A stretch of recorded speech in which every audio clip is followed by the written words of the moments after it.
welcome back to my YouTube. Today, we are going to talk about which serum you should be using for your skin. There's millions of serums out there. I've talked before about how we shouldn't overload our actives and actually stick to a couple, even consider skin cycling, where you cycle through different actives on different nights of the week. But let's talk about which serums you should be investing in for your skin. And if you like this type of content, please like and subscribe and let me know in the comments what you want to hear more about, even if it's weird and wonderful, I don't mind. We can unpack it together. Let's start with probably one of the most common skin types I see, which is acne or congested skin. I get so many people that come to see me in clinic and they go, yeah, my skin's a bit dry, I think my skin's okay, I don't really get any skin concerns. And then when we actually have a look at their skin properly, 9 times out of 10, they've got oily combination skin. And just because there's no acne doesn't mean your skin is not oily. If you've got little tiny bumps on your forehead, or little tiny bumps on your lateral cheeks, or little tiny bumps on your chin, this could be sebaceous hyperplasia, where your sebaceous glands that produce sebum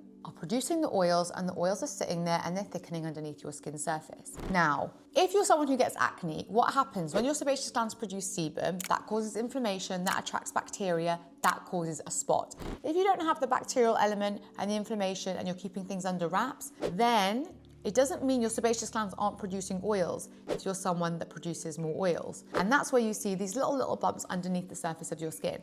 That means to get lovely, smooth, textureless, poreless skin, we need to decongest those pores so that all those bumps go away. This is where you need your salicylic acid. Now, salicylic acid, most commonly, really I prescribe it in a cleanser or a toner, because cleanser, you're gonna wash your face, it's gonna unclog your pores, and a toner is gonna sit on your skin.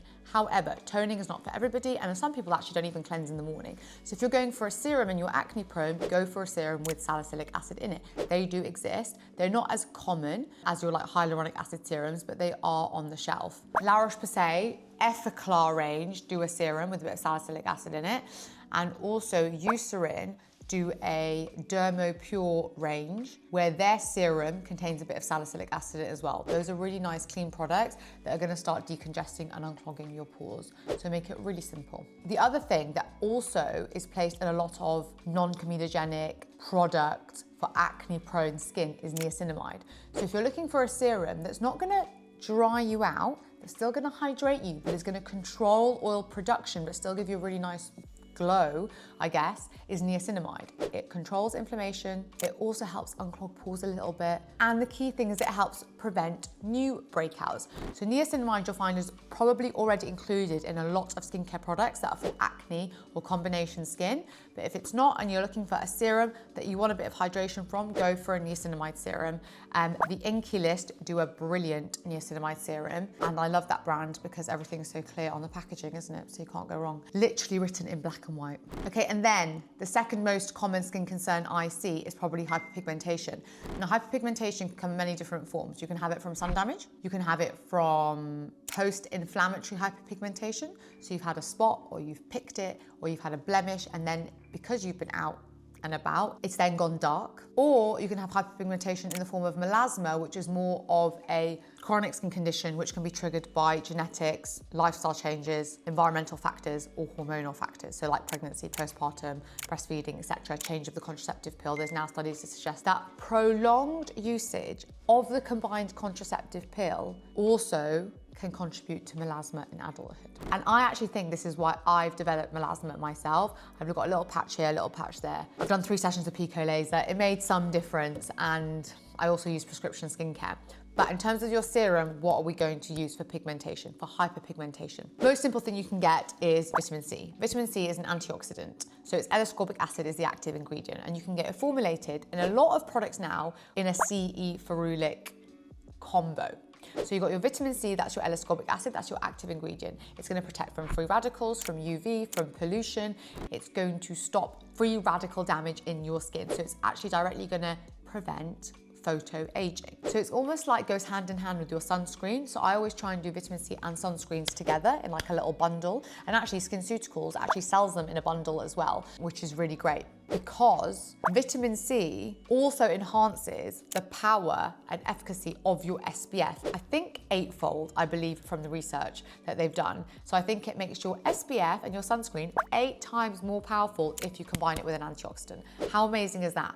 brilliant, like so good. So how that's preventing and improving hyperpigmentation is because it's stopping the UV work on your melanocytes in your skin and therefore make those areas that are inflamed darker. So by using the vitamin C, one, you're going to prevent hyperpigmentation, and two, you're going to help minimize it if you do have it. So always the number one thing. The only issue with vitamin C is that it's the first ingredient I will stop if someone comes and goes, their skin's broken out, they've had a flare, their skin's playing up. Because a lot of vitamin C's on the market, the formulation of them, it's like silicone or oil based, which can make the active ingredient less stable, so can trigger more breakouts in your skin.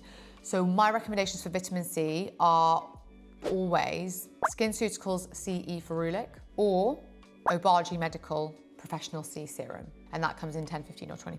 The C E Ferulic comes in 15%. If you have super sensitive skin, they do a C10, which is basically a 10% one. But they're gonna be your kind of very stable formulations. Now, SkinCeuticals lost its patency earlier this year for its C E Ferulic combo, which meant that other brands are now allowed to formulate that exact ratio in their products. So what you've probably noticed since January, February of this year is a lot of brands have brought out a C E Ferulic. So Paula's Choice have upgraded their formulation and they've improved it. So now it contains the vitamin C and vitamin E, which is very protective of the skin barrier. It's got ceramides in it, etc. So really good and protecting. And ferulic acid is specifically an ingredient that stabilizes the vitamin C. A few other brands have done it. Trying to think.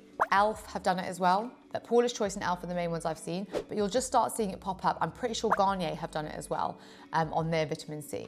So if in doubt and you want a drugstore vitamin C and you also don't want to spend £160 plus on it, go into your drugstore and find one which is literally CE Ferulic, and you're gonna be safer than otherwise. Other things I really like for pigmentation is azelaic acid. Azelaic acid is your one-stop shop. In my opinion, the easiest way to describe it is it turns off all the alarm bells on your skin, all that inflammation, the post-inflammatory redness that you can get. So if you're not getting dark marks and you're getting red marks after acne or spots, then your azelaic acid is gonna be the one to go for.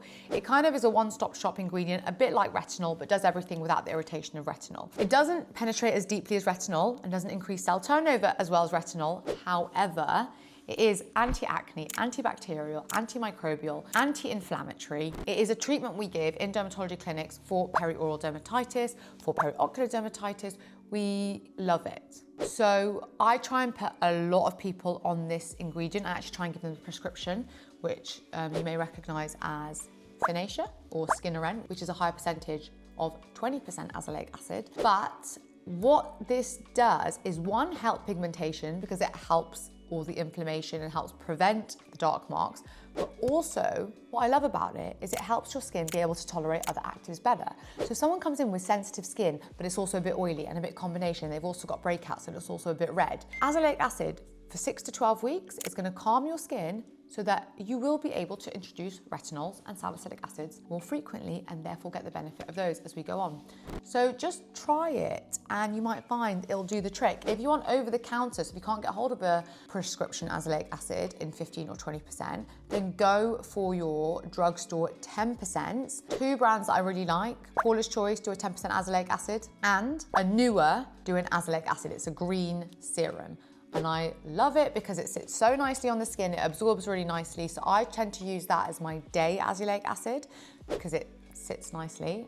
And then at night, I go in with my cream prescription one because you've got to blend it in a bit more and it's not the best underneath makeup, so I keep that for nighttime. Then if the skin concern is aging and fine lines, that is exactly where your retinoids come in. Retinoids increase cell turnover, so they literally make your skin cycle through, which is why the side effect is you get lots of flaky, dry skin because it's literally increasing the cell turnover of your skin cells and bringing out fresh skin. And if you first start using one, it can trigger a purge because again, it's getting all that kind of oils and congestion to come through.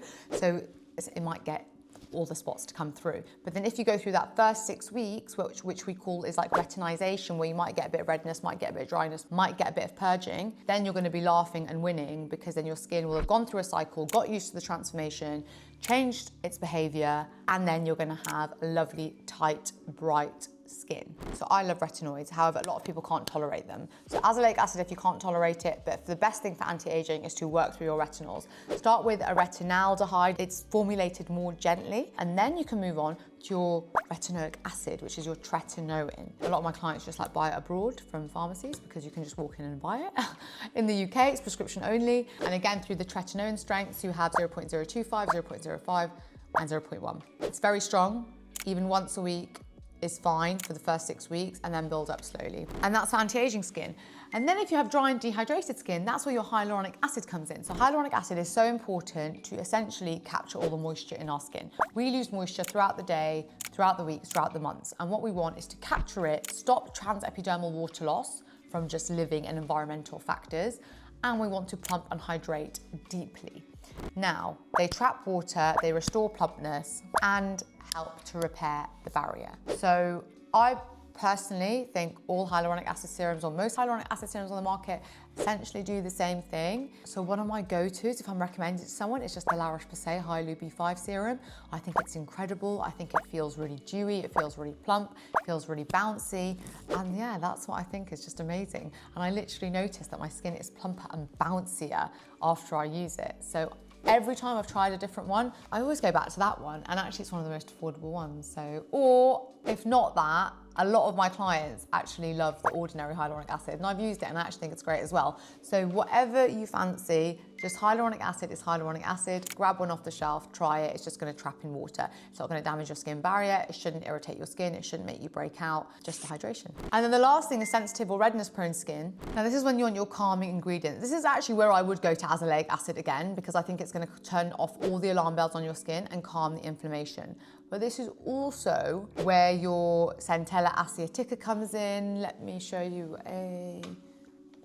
I don't have it, but this brand is a lovely K-beauty brand, and it's literally called Centella, and basically all its products contain that ingredient, which is very calming for redness and irritated skin. So that's a lovely one as well. But again, I think your azelaic acid is going to be perfect. And the good thing about azelaic acid is it can be paired with any other ingredient so safely and so well, and enhances how they work. So I'm just gonna say actually go back to azelaic acid if you're sensitive or redness prone. So let me know, what's your biggest skincare concern? What's your skin diagnosis, if you think you know it or not? And are you using the right active serums for your skin concern? Or are you playing around with other ones, which I know we all do? Let me know, and any other questions in the comment section, and we'll get on to them.